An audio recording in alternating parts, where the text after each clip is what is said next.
It's casual, not formal. It's hosted by Rory, Penland, and Renee in tow. It's time to start the show. 1, 2, 3, go!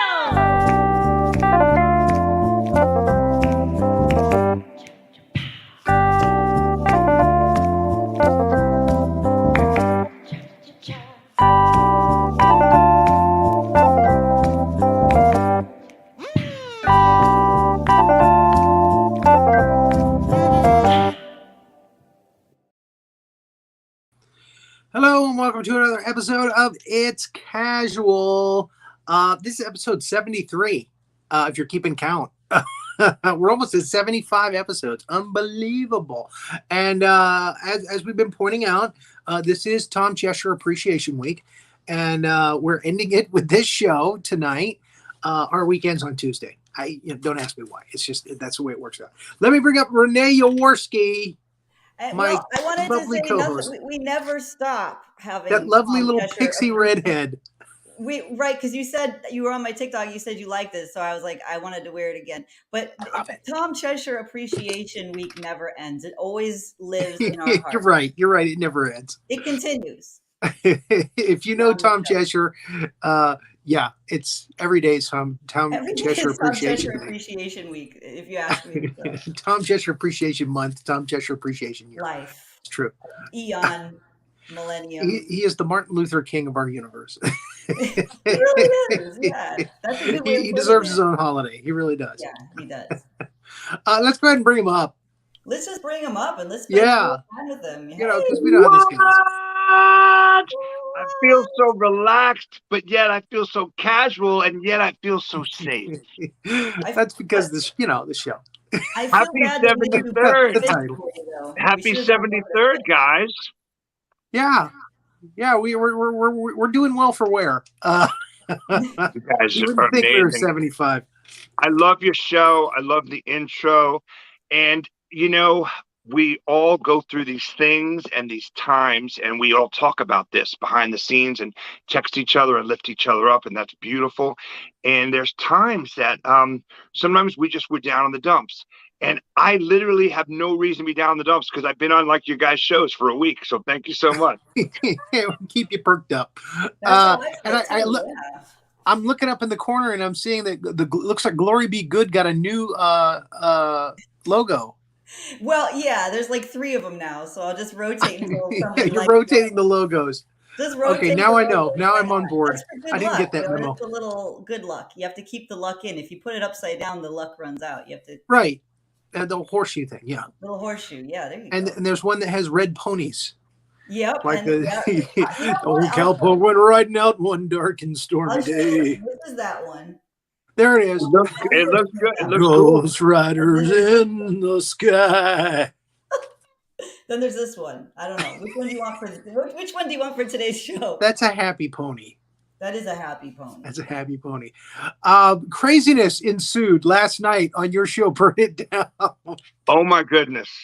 So I want to say, and I love the way these things happen with our shows. I mentioned this to Renee a few weeks back. I think when we were having you on, I was like, you need to be on. We've had you on, and I love that. Even Burn It Down is naturally changing, and I love the way it is changing. And if it's a desk,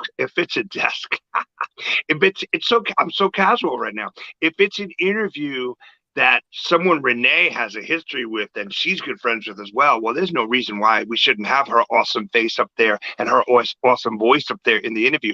And we've had so much fun. And last night, oh my goodness, Troy Moore is this endorphin and human drug that no matter what I did today, I just laughed thinking about yesterday. And I even had people who don't normally watch the show reach out to me saying that they absolutely loved the show last night. Well, there you go. Yeah, Troy's a lot of fun. There's just the fun is his middle name. There's no doubt. You can't get around that. I was watching parts of it back and making clips for like social media, and every second was just adorable and happy and profound and silly at the same time. Like, It's amazing. Yeah. She's got like 70 clips ready he's for. I so do. funny. He's so funny and makes me laugh, but yet there's such like almost naivete and Yeah. innocence to some of his songs that to me some of them I cry to some of the songs. Yeah. Amazing. Some It's of his songs are like it's some a of the most. talent. It's such a genius talent. It's amazing. Yeah, he taps into both like all areas of human experience, everything from the inane to the, to pathos, really. He goes the full spectrum of humanity. Right. He The does. boy And should be famous. There's no doubt. He needs an agent desperately. he really does. I love everything about him. And then also the what Renee mentioned, there's a certain amount of confidence which you have to have to put that stuff out, but then there's no arrogance, and there's the humility when he just started name dropping so many people that he's met through our circles, through CCTV and SDF and KMH and stuff, and he just name dropped 30 people, and he said we're such fortunate sons because of this. And I was just like, man, what a wonderful thing to say. Yeah. The time that I came up to Atlanta to meet everybody, Troy and I had a wonderful time together. We created a video together. We sang Beatles together. Compatible assholes. Shout out. That was a great music video. One of the great music videos of all time. It's Rory dressed as Dragon Elvis or Elvis. Amazing. And it's just so good. And you gave Troy. I think I got a Dr. Piranha shot in there too. Yeah, you did. Yeah. And you just, how long did that take? Like, what was that like for you? Again, we were just goofing around in his studio, and he was telling me funny stories. And I told him I brought a couple of the costumes in case anybody wants to, take photos with the characters. And he goes, "We'll put one on." He starts videotaping me, and then he goes, "Hey, you know what? I got an idea." And he goes, "You got your Elvis outfit?" Amazing. Go, yeah. He says, "Put it on. We're gonna go in my bathroom." There's videotaping. There's really good acoustics in there. Next thing I know, what is it, a week and a half later? Yeah, I'm in one of his videos. I love it. I absolutely love it. And as Dragon Elvis. And then also the power to make you just drop everything. Okay, yeah, I'm going to put on this outfit. I'm going to do it. I have no problem. I laugh at this often with friends when we do ridiculously immature things, and then my best friend Marla will look at me and be like, "We're 52." Like, what are we doing here? Again, I just turned 59. It's the best thing ever, because we talked about this last night. I took so many notes this morning while I was at work re-listening to last night's interview. And there's so many funny things. And Renee's like, "Keep Troy weird." I'm like, we need shirts that say "Keep Troy weird." And it's just never, he's like, "Never lose your dinosaur, never lose your suitcase." And by the way, I cut this out today. Here's a miniature suitcase for Troy. But never lose your suitcase, but never lose your childlike ways.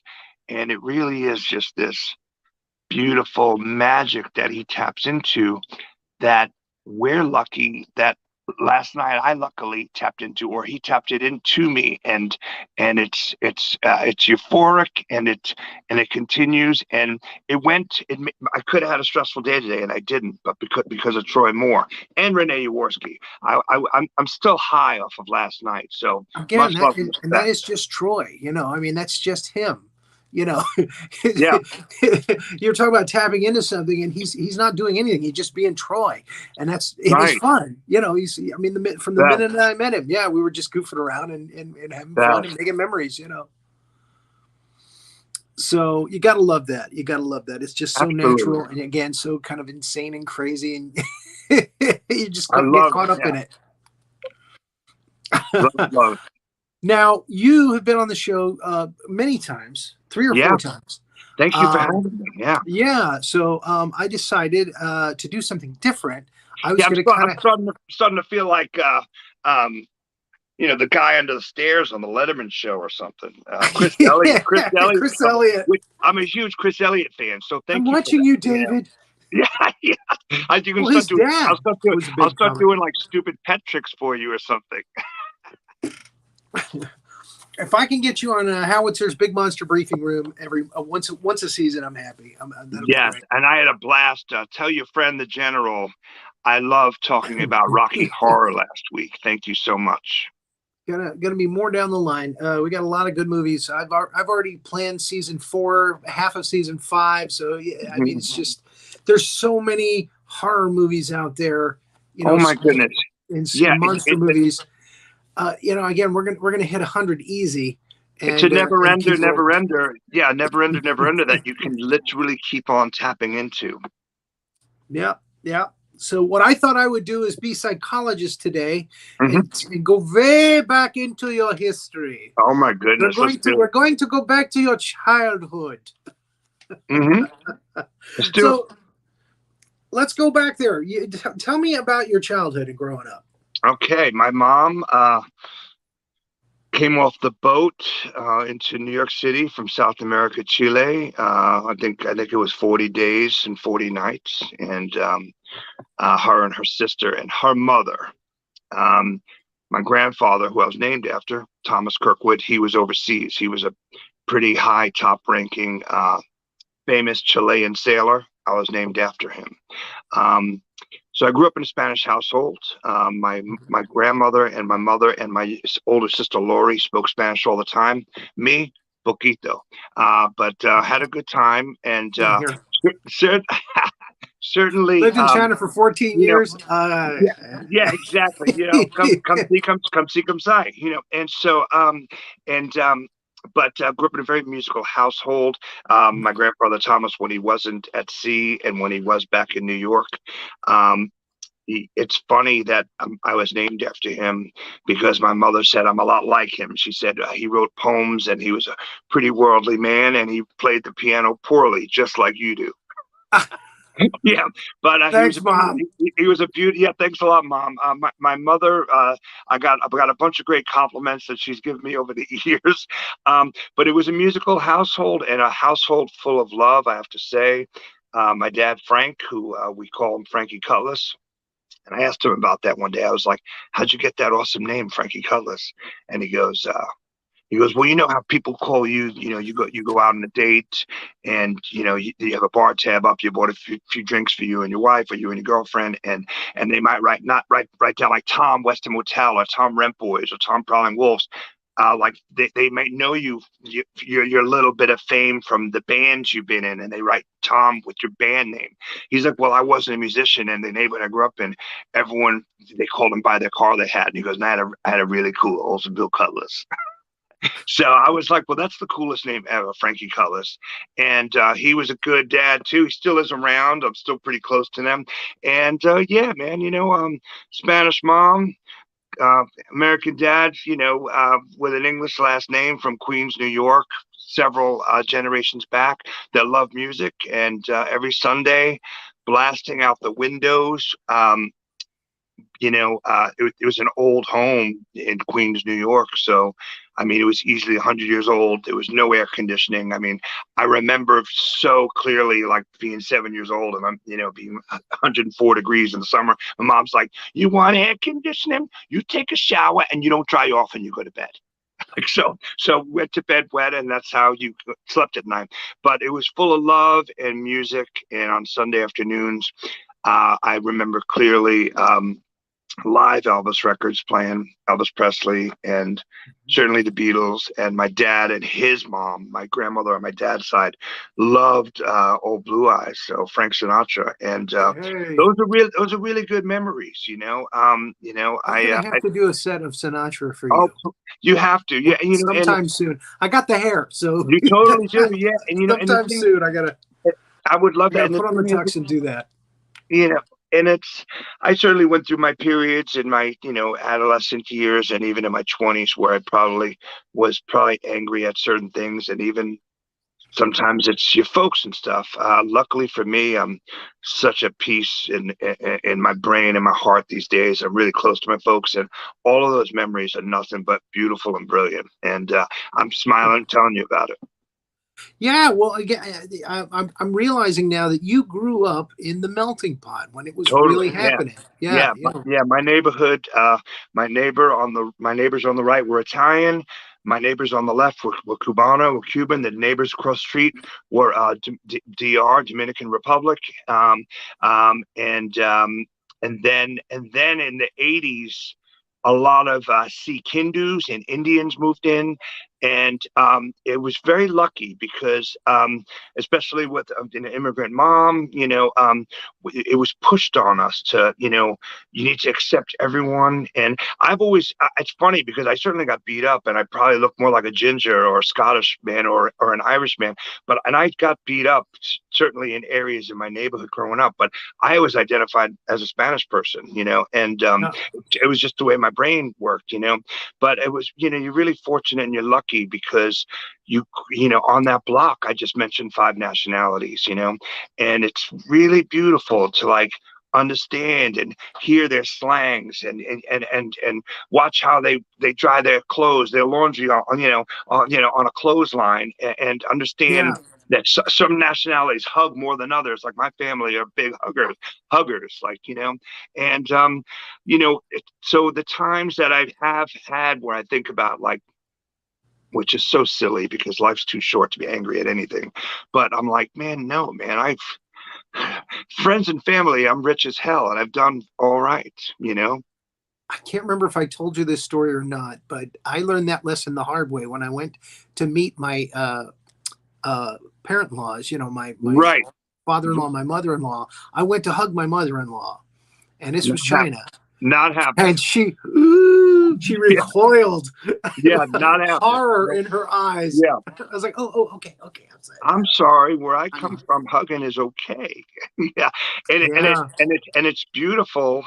And then I'm sure later on she probably opened up a little bit more and can, give a little bit more. No. No.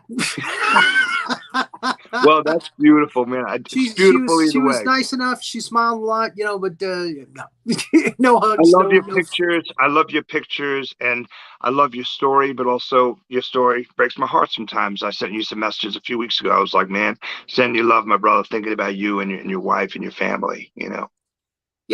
Yeah. Hopefully, we'll get to see each other this year. That's It's gonna my hope. happen, man. We'll see. We're big We'll see. fans of manifesting at TCB. This is the office, the house, the studio, and everyone here. I mean, literally on the wall when you walk in, it says 3 words that are not allowed to be spoken in this office are fear, hate, or jealousy.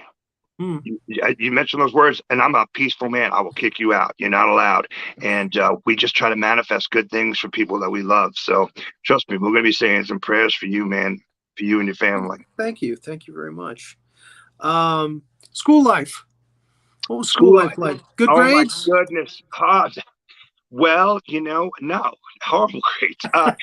Same here. I was what they called when my dad was growing up The average. no, I was what you call a truant.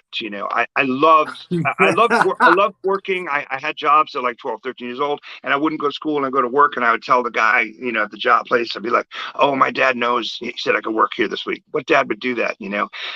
I remember I was like 15 years old, and I was not going to school for weeks. My dad had to get a cornea transplant, like. That's a heavy transplant in one of his eyes. And Yeah. he's at home and there's a landline. This is like 1985, 1986. And I come home from school and he goes, "How was school today?" I go, "It was great, Pops," like this.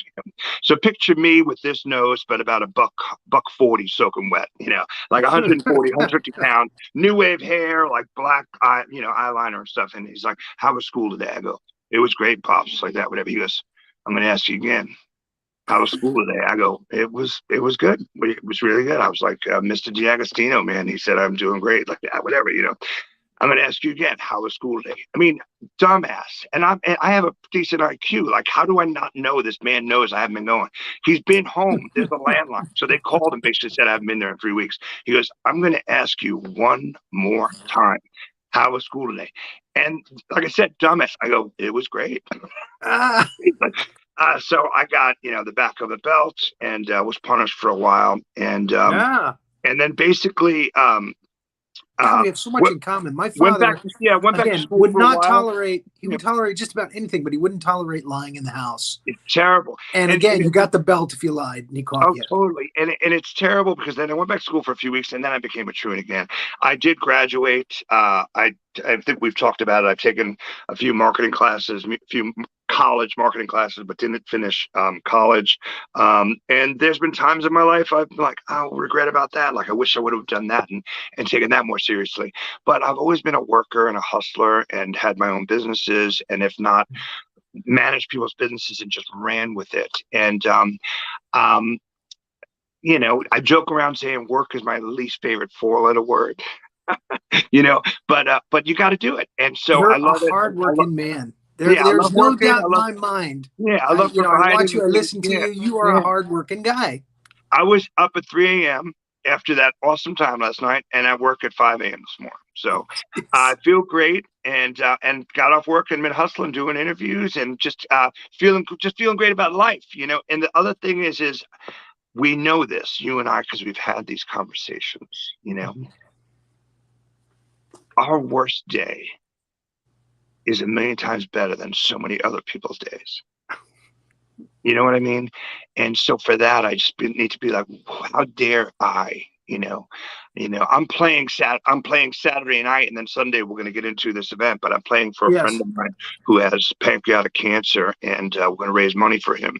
And this man, his attitude is so beautiful. Like I know I couldn't even do it. He'll post things. He's like, "Wish me luck. I'm going to get new blood today." And I'm like, gosh, you're amazing, and you're inspiring me. And I'm complaining that I need a new Dickie shirt. You know what I'm saying? So Where is Renee? Where is Where did she go? I'm listening. I'm enjoying every second. I don't want to. Renee is loving that I was a truant. So I will tell you this. This is pretty. This is pretty awesome. I don't know if I've ever shared this story with you. So I went to Richmond Hill High School in Queens, New York, and you see on the walls that Rodney Dangerfield went there, and I'm a huge Rodney Dangerfield fan. I know you are as well, Rory. And I'm like, that is awesome. And then I find out the year that I graduated, I actually did graduate high school, 1988, was the biggest. Cyndi Lauper went to my high school, but she quit. And she's probably 10 years older than me, or maybe 14 years older than me now, you know. So she quit high school. But the year I graduated, she was huge. She was all over MTV and everything. And I think her management said, I think it'd be a good idea for you to be a spokesman for kids, and you'd be a good role model if you went back and got your GED. So I have pictures of me again, $150 with this big nose and new wave haircut, next to Cyndi Lauper, and I graduated high school with her. She went on stage and she goes, "Stay in school," like that, whatever. You fast forward all these years, maybe 2002, and I'm in Little 5 Points in Atlanta. And I'm 200 pounds. I have a beard down to here. I'm wearing a pea coat. It's freezing out. I'm hanging out with a friend of mine outside of a liquor store, taking sips out of really bad blackberry schnapps out of my pea coat. I look like a longshoreman, a blue sock hat on. And a friend of mine goes, "Cyndi Lauper is down the block at the Starbucks with her daughter." And I'm out of my tits, just enough blackberry brandies to me, and I think she's going to recognize me. So I walk into Starbucks, okay? And remember, like I said, 20 years later, 60 pounds, you do the math, whatever.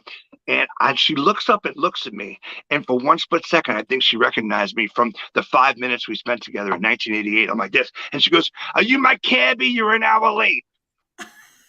That's the best story I've ever heard in my life. So I look at her and I go, "No, I'm Tom Cheshire. I graduated with you, Richmond High School." She goes, "What are you doing in Georgia?" And I wound up sitting down, hanging out with her and her daughter for like an hour. And she was like the nicest, most awesome person ever. She had to wait for her cab for an hour? Yeah. This is before this was like 2002. Yeah, she was in town, I think, doing a show, and then her and her daughter went shopping at Little 5 Points, that area, and then she basically was waiting for a car, and I was like, "This isn't cool. I'll drive you, but I'm wasted." But she was awesome, and I know I will meet her again, and we will talk about it. But it was so funny because the delusion, literally for 1 minute, as I'm walking in, I see her go, And I'm Yeah. like, she recognized me. This is She amazing. wrote it. She She goes, remembers. and you like Cabby, you're an hour late. What's wrong with you? He was 2 hours late. Good Oh my Lord. goodness, yes, for sure. I go, no, I'm T. Chesh from Queens. We graduated together. What's going on? June 15th, 1988. We'll talk about it later. That is so great. I love that. That's like the quintessential Tom Cheshire and Cyndi Lauper story. I feel like there's all the elements of both of you in there. I feel so lucky sometimes because there are a million things that, well, just even the way we all met. Denise likes to call it a spontaneous serendipity. Yes. And it's just it comes down to, again, we're pretty lucky. Yeah. And if nothing else, I learned you're partial to schnapps. Not anymore. I don't even drink I was just beer. going to tell everybody, buy him some schnapps. I don't even drink beer anymore. Once in a while, I sip on a glass of Merlot or a Cab, like a red wine, and I'll sip on an old Irish whiskey on the rocks. That's about it. There you go. Yeah, but buy him some Merlot. Yes, I'm aging. I'm trying. The goal is to age well and to roll into this and really, live that life of the old school writer and poet and philosopher, and not have too many of those whiskeys, but have a few, and tell beautiful stories with your friends. Yeah. Gregory Gannon says he fucking loves you. Oh my gosh, I'm a huge fan of Greg Gannon. I love that guy. I just watched a couple of songs of his right before. John Phipps has been posting too. I should have said I something. got on with you guys. This is the best. You guys are the best. Like I said, I feel so casual. I feel so relaxed. Yet I feel so safe right now. Thank you. You are safe. And You're Lorraine. among like people Lorraine. who love you the absolute most. It's so cool. Here's a Tom Cheshire story. There was somebody. Anyways, so Tom was going to interview a particular guest, and I'm actually blanking on who that guest was. But then I told someone else about it, and that person says, "Oh, I'm friends with that person," and they call Right, that person up. Henry Owings. Yes, Henry that's right. Owens. Right. Okay. Do you want to tell this story? And he Well, said, no. You please tell it. I love it, but I love that. Yes, because yeah, they these were similar talking. circles. Yeah, they were talking about you behind your back, and so the other guy calls me and he goes, I talked to Henry, and I was like, because Henry was doing promo or whatever for a record label, and he goes, and he said, and I didn't know who Tom Chesh really was, so Henry said to me, I would take a bullet for that man. Oh my goodness! And I said, well, I would take a bullet for him too, and I think that's like the general feeling. Everyone who's met Tom Cheshire is like, I would just take a bullet for him. That's the only way you can describe. I would certainly take a bullet in one of my limbs. Me too. Yeah, I love that, and maybe not a lung, but a leg or an arm or a shoulder, even. Yeah, I love that, and I've known him forever, and he is in many ways doing like the Lord's work, because if you remember that interview, even John Phipps got involved. He's basically doing what you call he's going back in history of Atlanta and Athens and Savannah music and finding all these flyers and stuff from books and basically archiving. He's archiving and putting this stuff all together. Now I'm remembering. Yes. And it's so amazing. And I think they're actually going to give him, I think they already have given him room at the library at UGA. So his stuff's going to be up there, and he's going to speak about it, which is huge. And more people need to be involved in that. We all play music and sing songs. But before I started writing songs, I was just doing an interview before I got on doing this with you guys, and they were asking me about, how'd you get into it? And I'm like everyone else, I started off a nerd and a fan first. I'm a fanatic. Like when I was telling that Beatles story last night with you, when I heard that, I just wanted to share with somebody. I was like, no, I loved music. I remember, so many different artists that put me in a place, whether it was my new wave or goth days, whether it was the Smiths or New Order or Joy Division, or even listening to Shine On You Crazy Diamond by Pink Floyd for the first time. And I'm up in the Poconos with my dad, and I'm lying down and I'm seeing real shooting stars in the sky. And it's like, frail and arm hairs just going up, Yeah. I'm very suspicious of people who didn't go through phases where they were a super fan of anything. I feel Right. like being a super fan puts you in line to to excel in your own career, because you're learning what your idols did, and then you decide to at some Sure. point stray from them. At some point you get mad at your idols, and it's an Totally. interesting thing. But I've met people before who you talk to them and they say, well, I don't really have any heroes, and that's fine, but it just doesn't resonate with me because I went through my whole life. Even now, I'm like totally obsessed with you, Tom. It's like Oh my I'm goodness. still a And fanboy. vice versa. I mean, like I was telling you last night, Hero.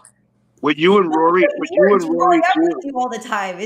You already know I'm obsessed with you, Tom. what you and Rory do, it's this beautiful camaraderie and just well, like we like to say at TCB, you're so good and know each other so well. Sometimes you're finishing each other's sandwiches. I mean sentences, A but little bit of both. we're big fans of that, because like that's the best thing, and it means you're getting to know somebody. It's like when you're on stage with a band and you know what the guy next to you is going to do next. You Mhm. might not even have to look at the set list. You know what's next, what's Right. right. Like it's like being in the best jazz band or the best, old soul band with a 4-piece horn section, and everyone's just rocking. Yeah. What's your favorite sandwich? Oh my goodness, good question. Well, lately I've been I was asking Renee, but you can tell okay. me your favorite sandwich too. You were No, looking I in think You see me the looking at direction. I Renee? thought you were talking to. I thought you were. No, you're looking in the wrong way. Hold on. Keep doing it, and I'll switch us. Hold on. Now I'm you a can. big fan. Now I'm you a can big do it. fan. Listen, I'm a big fan of a good On my Cuban. screen, I was doing. I'm a big Oh, fan okay. of. I'm a big fan of a good Cuban. I'll tell you that. Yeah, good. Cuban's a good sandwich. My best Wonderful. friend in the universe is Brazilian, and so he taught me about all of the different Latino foods that I did not grow Beautiful. up with, and Oh Cuban is well, my favorite. Yeah. You gotta yeah. I mean, smash it.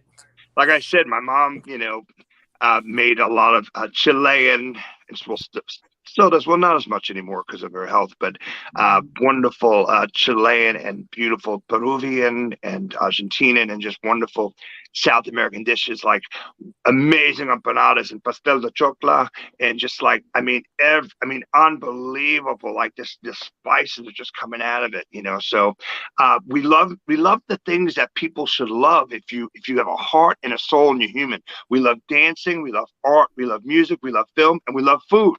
We love hugs and kisses and nights with the missus. We love all the good stuff. Yeah. They're asking what is in a Cuban for A people who don't Cuban know. is most of the time it's pork, Mhm. Swiss cheese, and pickles, and I believe mustard. But I could be wrong. I'm actually not a No, you're right. snob. I'm okay. I'm not a snob or an aficionado or anything. I know a little about a lot of things. Like Yeah. I can half fix your car. Some people do it with ham here in America, but it's Yes, it's yeah, supposed to be pork. It's supposed to be pork. yeah. La Fonda does it with chicken, and it's really good. Mhm. But I mean, it's just there's something about, and I'm not even a Swiss cheese fan. There's something about the way it Going for marries those everything pretzels. else with the pickles that makes it perfect. Like that's where Swiss cheese is great and perfect. Yeah, I'm not a big fan of Swiss cheese, but I will eat it on a Cuban. See, so Rory, we really do have a lot. We're both very good looking. We're Yeah. good singers. We're good singers. We both love. Hi Aria, how you doing? I'm We love seeing Aria. people say hello. We're both really good looking. We're good singers. We love Cubans. Work ethic. I smoked a Cuban cigar last week. That was pretty awesome. Oh Hopefully, it wow. wasn't wrapped too tight. No, it was actually perfect. It was from a friend of mine. It was a gift. And he was like, this is illegal. And I was like, it's a gift. I gotta smoke it.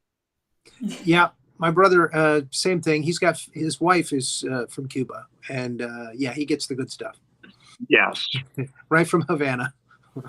A beautiful, when my parents were, they have some wonderful stories as well, and I think in the 50s and 60s, they used to just go to Cuba for a weekend and do things.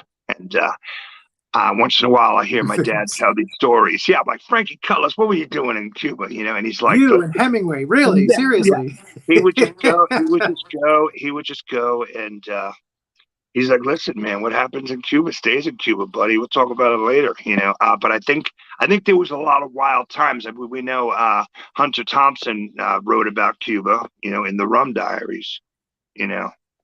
Was it no? Was Was that it Cuba or Jamaica? now? Where was Rum Diaries? Is Cuba? Puerto Rico. Puerto Rico. Puerto Rico. I'm We were both wrong. 10, that's it. 10 Hail Marys. Go in the other room and say 10 Hail Marys. We'll talk about it later. I love that you loved that last night when I was like, listen, if I get it wrong, man, I'll go in the bathroom and say 10 Hail Marys. That's it. now I'm going to be remembering that every time I screw up on something out here on the show. I have to do 10 Hail Marys. So I just heard, I listen to a lot of podcasts.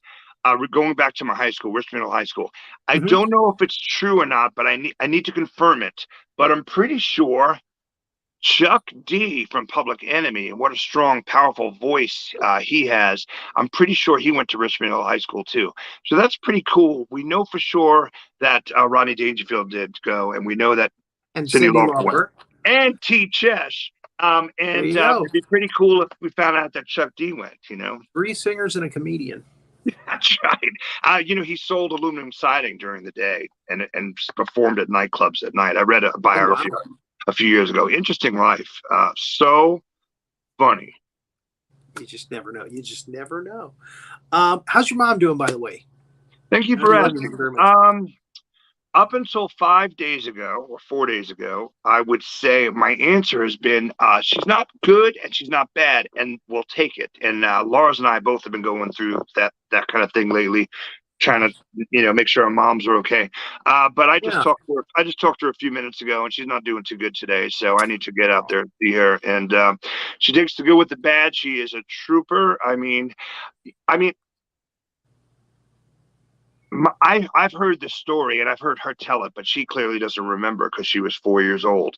But she was 4 years old. Her oldest sister was 6 years old. And my grandmother, Raquel, one of the greatest humans ever, 4'11", this tiny woman from Chile, are on this boat, and her husband Thomas is not with them. And remember, this is 60 years ago, and my mother was so sick that they thought it was some sort of epidemic. I mean, literally, that the people on the boat wanted to throw her off the boat and kill her, and like literally, she's sick. It's some sort of plague. And basically they're like, going to my grandmother's 4'11". They're like, there's nothing we can do. We got to throw your baby overboard, and like kill your daughter because she's going to get 1,000 people on this ship killed. And my grandmother's at 4'11", this tiny woman who was my hero. She's like Thomas Kirkwood, captain of the Chilean, SS of this boat, whatever. She's like, she goes, over my dead body. She goes, you throw this baby overboard, you throw me overboard, and you deal with this man who comes into the United States and has all of your asses. And I'm so glad she did that. And my mom made it. No one else died. And then she met my dad at a bowling alley. He was wearing tight green suede pants, and the rest is history. And now here I am. So thanks a lot, Dave. Tight green suede pants. Yes, that's the word. But isn't that insane? My aunt tells it, and then my older brother would tell it because he heard about it more. And I'm like getting chills. I'm like, my poor mom and my poor grandmother is like this tiny woman, and she's like, over my dead body, you're gonna have to deal with Thomas Kirkwood, and he's a powerful man. He will have all of you. You mess with the children, and you get the lion. Exactly, yeah, and she really was. I've written a lot of songs about her. That my grandmother, my mother's mother, in many ways, she had a lot to do with raising me. And the name Raquel and the name Rachel are like my favorite names. I just absolutely love it. And still, she comes to me in my dreams. I've written a lot of songs about her, and it's again, goes back to that we're really fortunate sons. We're pretty lucky. Do you remember Stephen Wright wrote that song, Rachel? Yeah. Rachel, dear, how I wish you were here. Yeah, I love Rachel. I can almost see you. I love Stephen Wright, man. He's fantastic.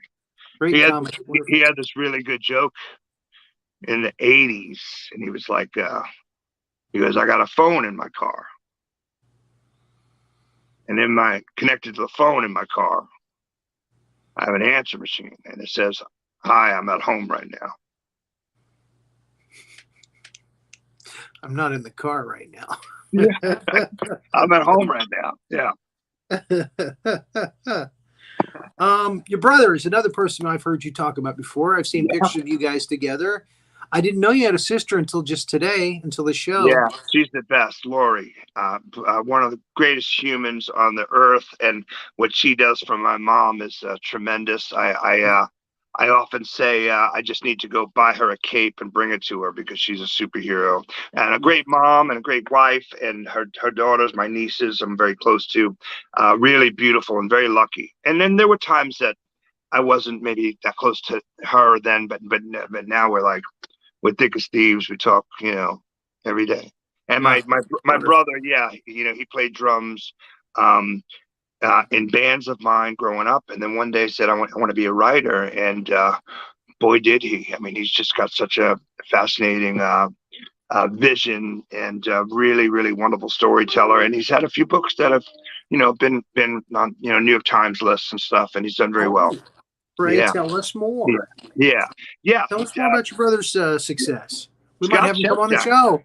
You really did. He's wonderful. I actually was just texting with him. He's been, unfortunately, the age that we're at, we got to deal with a lot of the stuff. He was just in Chapel Hill at his in-laws, so his wife's dad's funeral. So he's been there. So he just got back to New York a few minutes ago, and I was like, "How's it feel?" He's like, "It's good. It's weird. It feels good to be back. Gonna try to get, some things figured out, but also he's worried about, his wife and his mother-in-law. This life that we have, that we're given, that we lead. We're so lucky, but it's not gonna. That means it doesn't mean like these brutal punches don't keep hitting us. I mean, I've lost, I think, 3 friends in the past month. It's just like, and I'm just, keep on pushing on. And that PMA and the I Choose Awesome thing, we just try to really, well, we preach it. We need to live it, wear the hat, remind ourselves of it, and just say, hey, man, there's people who have it worse than us, and let's just keep spreading love and being great, Yeah. And you are doing that. You are promoting awesome, and you are awesome. There's no doubt about that. You are as well, and Renee is as well, and everyone else on the CCTV team. I say you guys, but also I know I'm part of it. We've really affected people. Like my friend Cassie, who she's just such a huge fan, and she watches all the shows, and I absolutely love it. Cool, very nice. Shout out to Cassie. Shout out to Cassie. Shout out to Cassie. I love her. She's this glamorous, gorgeous, but also down to earth woman. Oh my gosh! I'm obsessed with her. You want stories? Her and I were like Bonnie and Clyde 25 years ago. Oh my goodness, crazy! Tell us a story. Tell us the stories. Tell us something crazy. You need to have her on, but let's just say everything except Rob Banks. I feel like we did, and I'm also proud that we're alive and we're great humans, and we give to charity and we do good stuff these days. We never hurt anybody. We never did anything malicious, Yeah. But let's just say, full throttle. I guess we went for it. No machine guns. No machine guns. No. But she was known to steal, and you can ask her about this, like knives and silverware and napkins and salt and pepper shakers from nice restaurants. I'm like, what are you doing? She's like, they don't need it. They don't need it. I need it. I have a collection. Never guessed that about her. That's a whole new Cassie. I love it. And you know what's amazing? The voice that I do for my mom and like every other woman I know is exactly the same voice. It's the same, but yeah, I've noticed that some people just do. I mean, I was with my dad. I have a guy voice. I'll do it after. You have a really fantastic voice with a perfect amount of this velvet to it, but it's definitely not a man's voice. But yeah, I was hanging out with my dad and my mom, and I was making this joke, and I said to my dad, I go, listen, in my next life, the Lord will make me rich instead of good looking and talented. And my mom goes, there's no afterlife. So she didn't dispute the fact. She didn't. And I'm like, See, actually, I don't, and I'm hoping there is, Now- a lot of people don't know this, but I wrote a few episodes of a show, a sitcom for Renee. It's called Renee. 4 episodes. Yeah. 4. And well, it's more like 2 now, but we kind of squeezed them together and make it. Because of the timing. But yeah. originally it was planned for, but in any case, there was a character for Tom. He's a Yes. he is a cryptozoologist, or he has a It's about a channel like Cosmos Creative TV where people. It's called the Weird. Such a great idea. Channel. And Tom is supposed to be a cryptozoologist running all around looking for Bigfoot and Loch Ness monster stuff. And he takes his mom with him everywhere he goes. Oh my and God. I wanted the mother is never seen, and I wanted Tom to play the mother as well as him. Like Larry David as George Steinbrenner on Seinfeld. I could totally do that. I could do my voice and my mom's voice. Don't give up on that dream. And I'll say that to all you kids out there watching. Never give up on your dreams.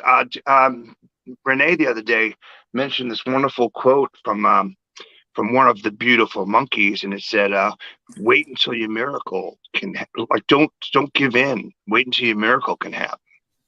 Right. Yeah, it just got hard to schedule everybody to come to rehearsals, for it. But yeah, you're right. We should continue. We're going to figure out a way, because I'm passionate. This Move is the story. forward with that. I'll do the story very quickly, but I literally sitcoms are like my favorite thing ever. And I said to Rory one night on DM, I just said, oh, wouldn't it be great if we did a sitcom? And then like the next day he was like, well, here's the pilot. And then 2 days later he was like, here's well, so Rory's a lot like Troy. And I think I was inspired.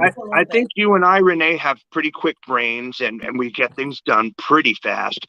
But to be honest with you, Troy and Rory together, like the things they do so quick are mind blowing to me. It's like laying down on the couch, idea. By the time you're in the other room, there's an episode written, and it's absolutely like I was sleeping. If I'm inspired, I can write fast. Okay, so now a question for you guys. This is fun. If you had to pick, we'll say 1, 2, 3, 5 best sitcoms. Seinfeld for sure. Yeah, Seinfeld will be up there. Three's All in the Company, Family. Oh, that's good. I would say Taxi, MASH, All in the Family, Taxi. Seinfeld, and Curb Your Enthusiasm for now. Oh, Curb Your Enthusiasm. Yeah, I don't think of it because it doesn't have the last. But then I also we just went and revisited The English Office, and holy hell, I mean, it is the best thing on the planet. And Ricky Gervais is my hero. I mean, unbelievable. Yeah, and he does it right. Much better. He does 2 seasons. And then a Christmas special, and then he moves on to the next show idea, and it's absolutely stunning. Yeah, I remember watching that like in Athens. My friend made me watch all of that, but MASH too, like Alan Alda. MASH was phenomenal because it was heartbreaking and funny, and I kind of faint at the sight of blood, which is hysterical. But I love that show, and I would be queasy watching it because they'd be doing like what looked like real operations, but like like BJ Honeycutt talking to Hawkeye Alan Alda's character, and then Hot Lips Houlihan, and then Frank, and then Ringo, Radar, and then what's his name? Radar, and then the guy who's dressed in drag trying to get out. Flinger. Oh my god! It's like so. Jamie Foxx. Jamie Foxx. So good. They should redo MASH with Jamie Foxx. It'll be amazing. They should redo it with Jamie Foxx. Oh my gosh. 10 Hail Mary. I'm a big Jamie Foxx. I like Jamie Foxx. This is so fun. I love because comedy. I talk about Chaplin a lot. He's up there as one of my influences, Charlie Chaplin, and always surprising me new things, facts I find out about him. But something simple as he just said, a day without laughter is a day wasted. And I'm with you. Comedies just we need them. They're like music. They're vital. They save our lives, and they keep these organs and these things pumping so we don't snap or we don't crack or we don't lose our minds. Yeah, it's good for your health too. Like there's people who claim that they've cured themselves of all kinds of ailments just by laughing or through sitcoms. Totally.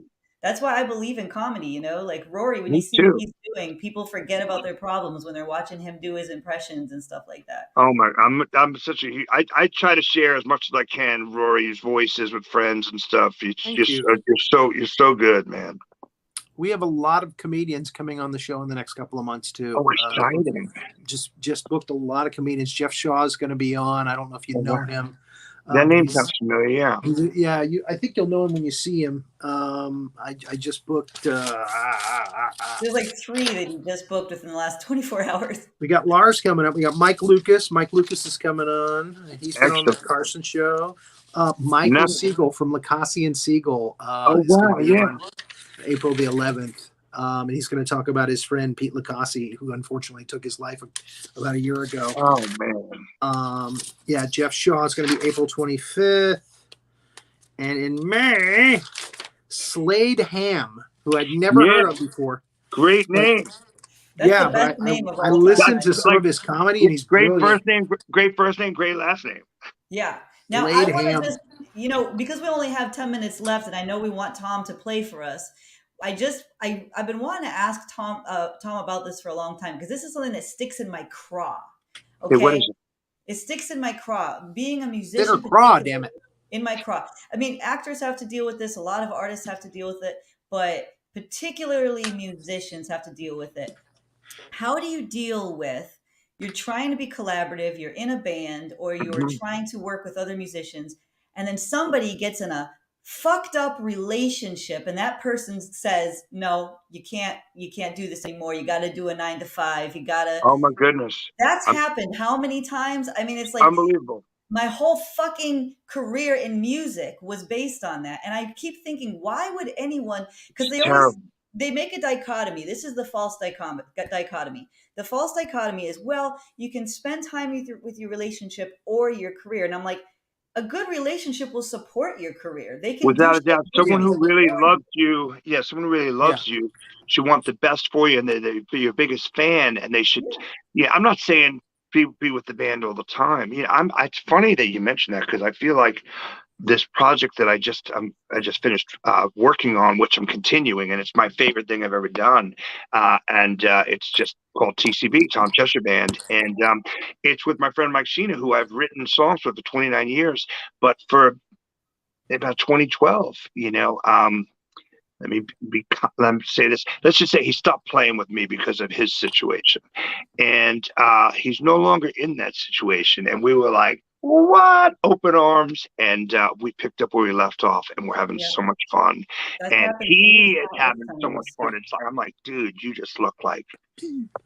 I mean, just and he can't help but he's just like this the whole It's like time. emerging from like a hovel, like you're emerging. The Sure, spirit sure. is emerging. Well, I mean, music saves and changes and rearranges. That's why I try to do a lot of the stuff that I do with charity.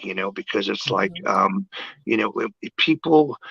people's dreams and people's songs and people's poems and people's thoughts are so important. Like, I mean, I probably mentioned this as well. I was very lucky and got to go see Michelle Obama speak a few years ago at the Whitney in New York, and brilliant woman and very smart, but she probably does if someone writes her stuff for her. But also, if she doesn't, I mean, either way, I believed everything she said. But she just said, Barack and I come from such humble beginnings, and we never will forget where we did come from, like the poverty and stuff. All I'm telling you, parents, is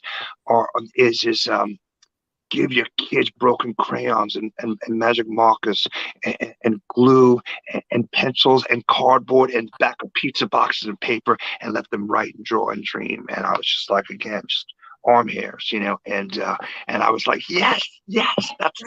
that's how, and that's why we do the stuff we do with I Choose Awesome and Punk Rock Saves Lives, and we try to help kids fix a kid's broken guitar, and some all over the world is what we try to do and be involved with. Yeah, exactly. That's well said. And your audience is asking for songs. So if you could if you could play a song or two, I think that Oh man, I want to give a shout out to my brother Julio. I see he just had Tom play a song for us, so we'll dedicate this to him because I know he loves this song, and it's kind of a perfect segue. We've gotten so good at this talk show thing because I kind of dreamt the song. I dreamt the song and then I wrote it while I was going through some ugly times, and then I moved to New York and became born again, and just became just the best version of Tom Cheshire ever. Like there was a time in 2012, I talked to Rory about that, and he was like, I can't picture you being down. And I'm like, no, I was 2 feet tall and nothing at all. I was dog doo-doo underneath an old man's construction boot. And these days I'm like 98 feet tall. So that feels really good. So I started writing this song, and then Mike Sheena, who came back to us, and he's living the best life ever. He's like 180 feet tall right now. He helped me finish it. And it's called New York Waltz. Goes out to you guys and my brother Julio. Mike helped me finish it. And it's going to be on my record that comes out April 1st. TCB, Everything is New Again.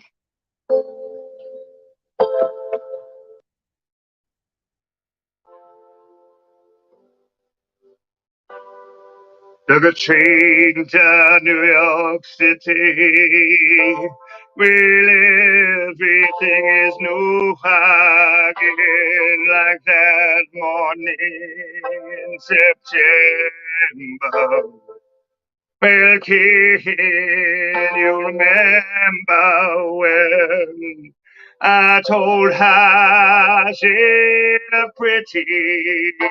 Well, she reached out to hold my hand, and the days that followed after, we just stood there listening. It is good to be home, and it's good to be home again. It is good to be home, and it's good to be home again. But I know things change and sometimes get worse. I know I'm not the man that you wanted. Well, hope still changes in the strangest of places. Like it did, do you remember when I could see it in the faces that walk on the street? I could see it in their eyes. Well, the city has laughed and the city has cried. Well, tonight I feel so alive, and it's got to be home, and it's got to be home again. It is good to be home, and it's got to be home again, and it's got to be home, and it's got to be home again, and it's got to be home, and it's got to be home again.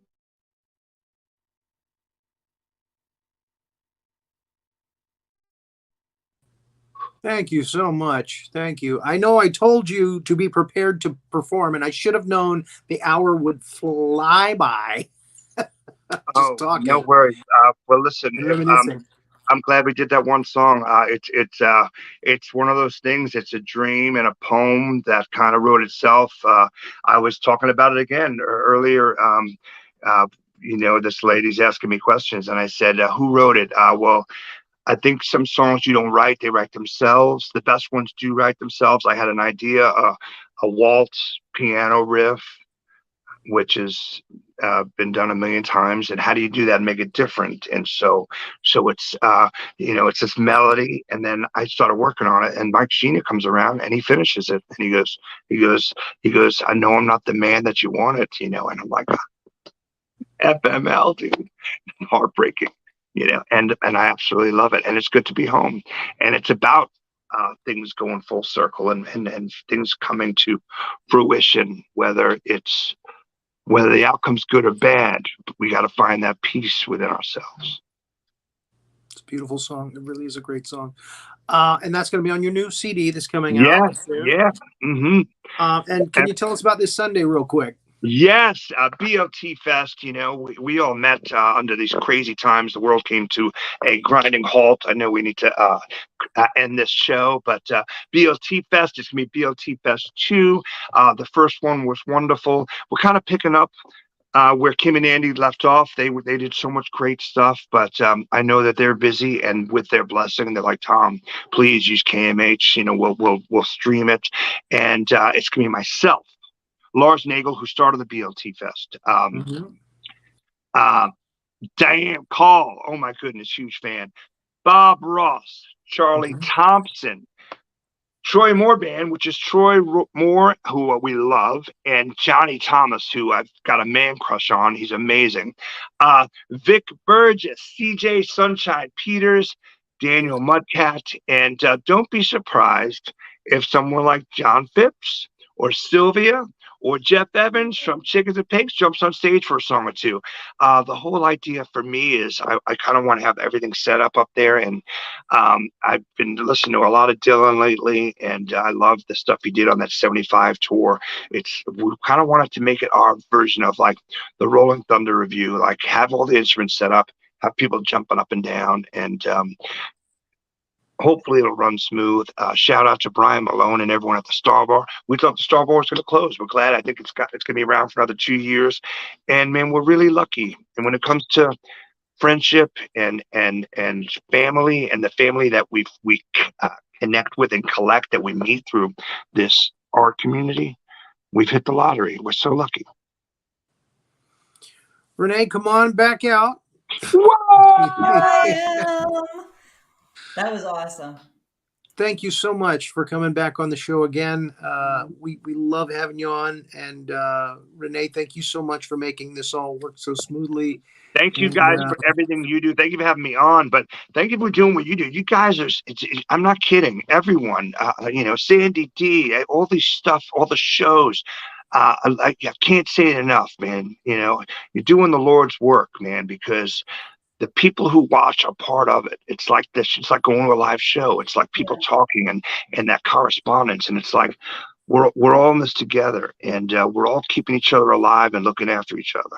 Yeah. Yeah. Totally, Jamie Bennett. it's a different world because we have each other. And, addiction breeds in isolation, depression breeds in isolation, anxiety breeds in isolation. So community is really a good thing.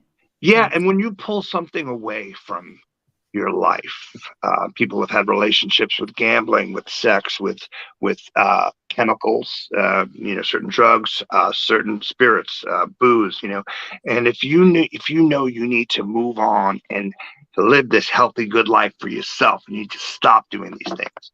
Well, if you do not replace it with something, you'll go back to that. And that's what this community is for. You need to look after each other and really look out for each other, look after each other. And sometimes, like I said, just the other day, and I get nervous calling people. I don't have his number. I Facebook called Mudcat, and he picked up, and we just chatted. And I was just like, I'm just checking in on you. He's like, dude, this is amazing. I just want to say I love you and appreciate everything you do. I love that. More of that. Let's all do more like serendipitous phone calls or serendipitous spontaneity. Serendipitous spontaneity. I almost took my shirt off. I feel so casual right now. That would be very casual. Yeah, I got my undershirt on here. You want to see it? Yeah, it's casual. Oh, man. Thanks so much. Big shout outs to everyone, man. And keep doing what you're doing, man, because it's beautiful and it's working. It's growing. It's growing and it's working. We love you, man. Open and we went long. Anytime you want to come. We just love we you. Went over. Anytime. And the morning show. We'll think about it. We'll figure out the morning show. I need to figure out a way to not have I need to find a way to not have my morning job, and I'll do the morning show 6 days a week with you. There you go. There you go. But he's building studios. Yeah, I know. I mean, I have studios that we can do this in with like green screens and everything, but I need to have my Warner Brothers ID right here to get in, and I also need to clock in and actually work. They do ask I'm sorry, but you can't come in. Like, because like every first day of the month, that place you sleep in, you got to pay for it. Yeah, they do ask for that. Yeah, it's unfortunate. Oh man, listen, we're such big fans of you guys at TCB. I got people in the background giggling. They love you both. I love it. I love it, man. I love it. Voila. Tell everybody We at love you TCB too. how much we love them.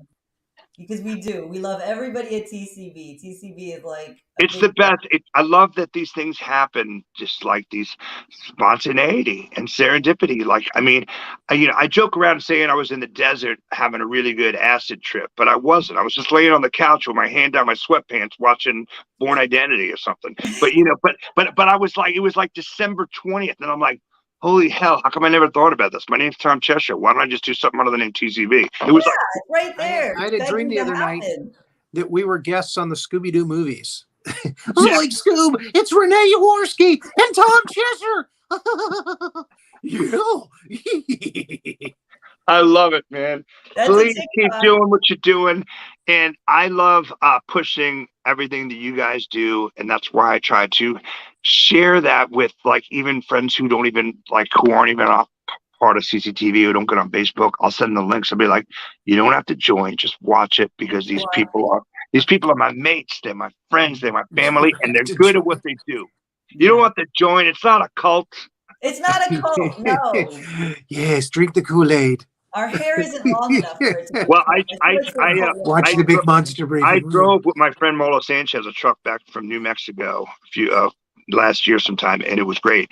And I had this great idea to listen to just Jim Jones speeches on tape. And it was awesome. And I got here and I was crazy. I started, wanting to murder people. I love that stuff. I love, murder podcasts. And I'm always intrigued by someone who really could have a power over these people. The speeches were actually, the guy did not lie. He told everyone what he was doing to them. That's the insane. Yeah, they knew. They just, told, literally, he was spot on. He was spot on saying everything. I'm like, what's going on here? How about the guy that made everybody put on the same sneakers, and he said that the aliens were going to come down in the spaceship? Heaven's Gate. I need to look that up. It's craziness. I love it. Was it a comet? Yeah, they said that when the Hale-Bopp comet came, that they were going to go on it, so they killed themselves so they could get on the comet. Good. Yeah. That's what happened. But that's how brainwashing is. But I want to say none of us are immune, because our own culture probably, it does. It brainwashes us with all kinds of weird shit every day. So it's very true. Now, don't get me started now. I was listening to a podcast today, and this woman, she said it's really unfair that, and sad that when someone is ill and mentally ill, that they'll continue bringing that person on to interview. It's like you want to watch. It's like why cars stop on the highway to see the train wreck or the car wreck, and it's like, how about someone saying, "Listen, we don't want to interview you till next year until you're good." Yeah, we still want to interview you. Just wait until it's right. Not a bad thing it's sad. It's heartbreaking, and that's why we're all in this together in any kind of weather, and we just look after each other. Yeah, I don't like mocking. That's a big thing. No, people are like laughing at somebody. To me, that's a problem. I'm like Robin Williams. I'm not laughing at you. I'm laughing near you. Oh, I like to laugh near someone, but I don't want to ever laugh at anybody. He was the best. I mean, I have a few Robin Williams stories too, but he's just fantastic, just wonderful. I never met him, but I guess he had an apartment when he worked in New York, not too far from my apartment. And I used to go to this bike store, and basically, I guess that when he wasn't shooting, there were times you wouldn't recognize him, long beard and stuff, which is it's good for him.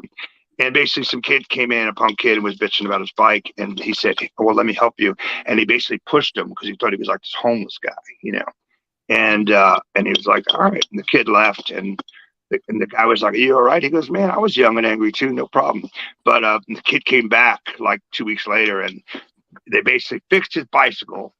And there was a brand new bicycle for him. And the guy goes, yeah, that old man that you pushed, that was Robin Williams. And he forgave you. And he picked up the tab for all this. Oh, my gosh. That is beautiful. He also donated bikes in San Francisco. Yeah. Wow. Yeah. He would ride a bike for like a week, and then he would donate it to charities and stuff. Great human, and a lot of wonderful quotes. Like people say, "Well, you always seem happy." And I didn't know you're depressed. It's like, yeah, because I wouldn't want to put that on you. Like, I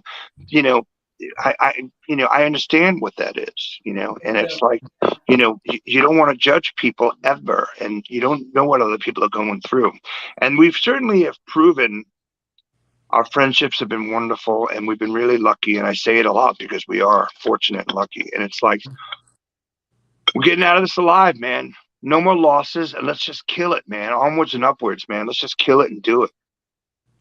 Much love to you, brother. Thank you so much, man. Much love, Renee.